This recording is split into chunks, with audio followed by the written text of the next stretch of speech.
2021년 1월 13일 수요일 새벽 예배를 하나님 앞에 드리겠습니다. 누가복음 5장 12절에서 26절입니다. 예수님께서 한 동네에 계실 때에 온몸에 나병 들린 사람이 있어 예수를 보고 엎드려 구하여 이르되 주여 원하시면 나를 깨끗하게 하실 수 있나이다 하니 예수께서 손을 내밀어 그에게 대시며 이르시되 내가 원하노니 깨끗함을 받으라 하신대 나병이 곧 떠나니라.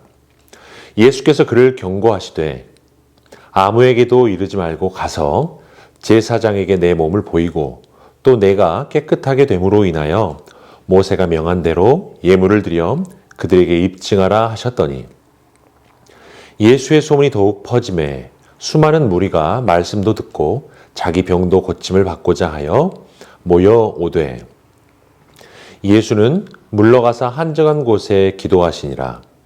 하루는 가르치실 때에 갈릴리의 각 마을과 유대와 예루살렘에서 온 바리새인과 율법 교사들이 앉았는데 병을 고치는 주의 능력이 예수와 함께 하더라.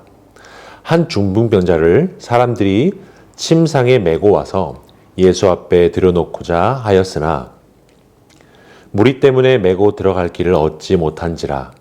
지붕에 올라가 기와를 벗기고 병자를 침상째 무리 가운데로 예수 앞에 달아내리니 예수께서 그들의 믿음을 보시고 이르시되 이 사람아 내 죄 사함을 받았느니라 하시니 서기관과 바리새인들이 생각하여 이르되 이 신성 모독하는 자가 누구냐 오직 하나님 외에 누가 능히 죄를 사하겠느냐. 예수께서 그 생각을 아시고 대답하여 이르시되 너희 마음에 무슨 생각을 하느냐 내 죄사함을 받았느니라 하는 말과 일어나 걸어가라 하는 말이 어느 것이 쉽겠느냐. 그러나 인자가 땅에서 죄를 사하는 권세가 있는 줄을 너희로 알게 하리라 하시고 중풍병자에게 말씀하시되 내가 내게 이르노니 일어나 내 침상을 가지고 집으로 가라 하시매 그 사람들이 그들 앞에서 곧 일어나 그 누웠던 것을 가지고 하나님께 영광을 돌리며 자기 집으로 돌아가니 모든 사람이 놀라 하나님께 영광을 돌리며 심히 두려워하여 이르되 오늘 우리가 놀라운 일을 보았다 하니라. 절망의 끝자락에서 신락 같은 소망을 붙들고 살아가는 사람들이 있었습니다. 중증의 나병 환자가 될 것에 실려온 중풍병자입니다. 두 사람 모두 사람의 힘으로는 극복할 수 없는 처절한 절망 상태에 있었습니다. 나병이나 중풍병은 모두가 사람의 외모를 심하게 손상시키기 때문에 사람들은 더욱더 이 병을 혐오했습니다. 하지만 소망이 없던 그들이 나음을 얻게 된 것은 예수님이 자신들을 고쳐주실 수 있다는 믿음을 가졌기 때문입니다. 예수님의 능력에 대한 확실한 믿음은 간절한 행동으로 이어집니다. 예수님은 그 믿음의 연민과 긍휼로 답하셨습니다.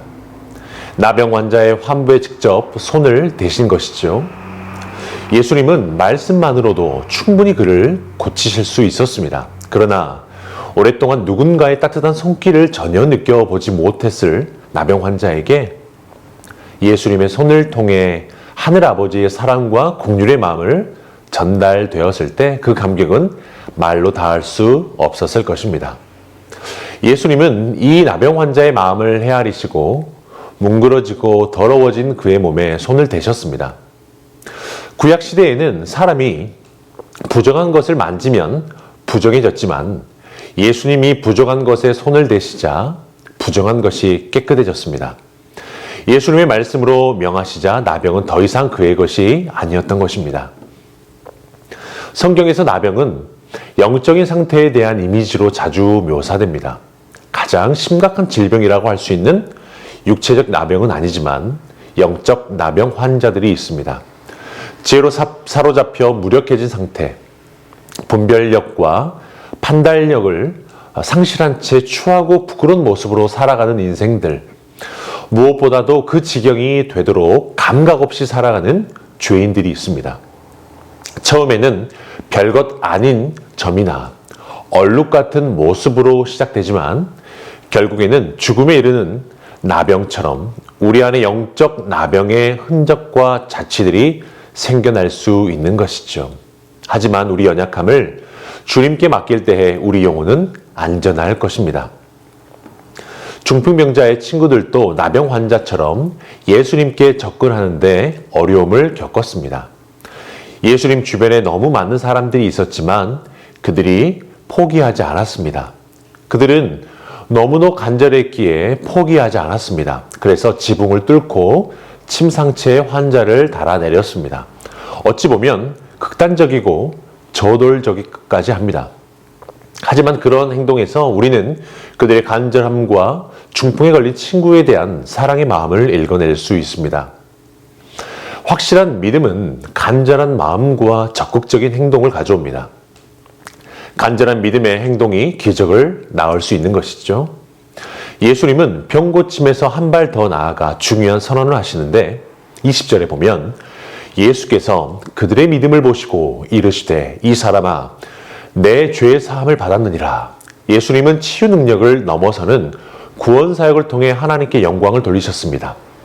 결과적으로 우리가 주님께 고침받는 것이 하나님의 영광을 드러내는 일이 되었던 것이지요.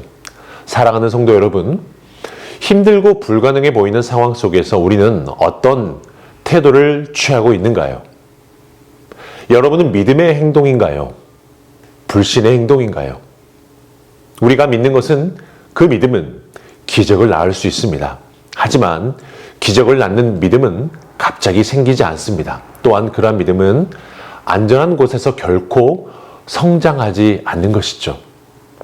안전한 곳에서 떠나서 도전할 때, 익숙한 곳을 떠날 때, 자신을 제한하는 모든 한계의 장애물들을 넘어설 때 우리의 믿음은 새로운 세계로 접어들게 됩니다. 그 믿음의 열정을 통해 지붕도 뚫고 나병도 고침을 받는 것이죠. 이러한 기적을 경험하는 믿음의 성도들 되기를 축원합니다. 오늘을 살아가는 세순의 모든 성도님들, 주님의 본질적이고 영원한 치유를 갈망하고 주님께서 주시는 완전한 치유의 능력을 경험하는 하루가 되기를 주의 이름으로 축원합니다. 함께 말씀 붙들고 기도하겠습니다. 예수 그리스도의 복음을 믿고 복음적인 삶과 복음을 전하는 삶과 복음이 주는 믿음으로 살아가는 성도들 되게 하옵소서. 모든 성도들이 절망의 끝자락에서도 소망의 주님을 붙들 수 있는 믿음을 허락하옵소서. 우리의 신앙의 최고의 관심이 영적인 질병의 회복이 되게 하옵소서. 함께 기도하겠습니다.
우리 두 번째는 교회를 위해서 기도하겠습니다.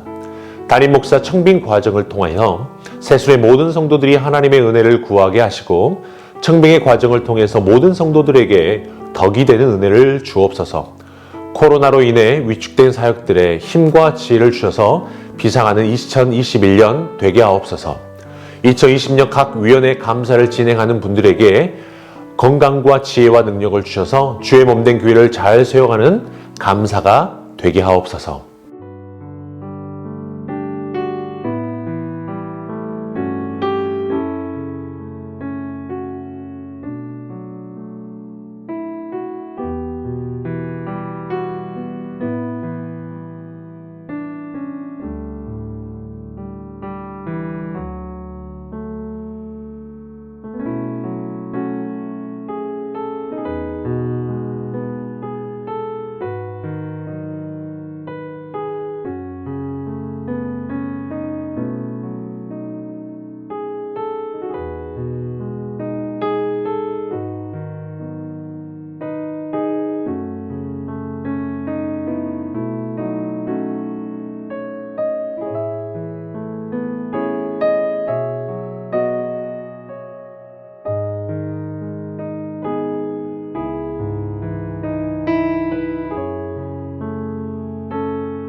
우리 나라를 위해서 기도하겠습니다.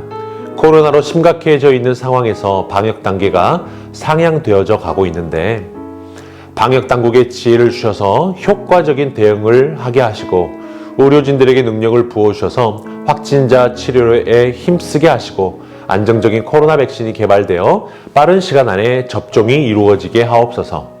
한국교회가 이로 인해 위축되지 않게 하시고 무엇보다 미자립 교회들이 힘겨운 상황입니다. 이 시기를 잘 견디게 하시고 이겨나가게 하옵소서.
우리 선교사님과 우리 환우들 위해서 기도하겠습니다. 우리 A국의 오세날 강보배 선교사님을 위해서 기도하겠습니다. 비자 신청을 길을 열어주시고 선교사님들의 건강과 안전을 지켜주옵소서. 선교사님들 가족 모두가 각 영역에서 선교사 사역을 잘 감당하게 하옵소서. 환우들 위해서 기도할 때 김인재 집사님, 정임 집사님, 김영자 권사님, 김찬준 집사님, 정순금 권사님, 김봉남 권사님, 조금열 집사님, 안행순 집사님, 노소아 자매님, 김도아 성도님, 최혁기 성도님을 위해서 우리 다 같이 합심해서 기도하도록 하겠습니다.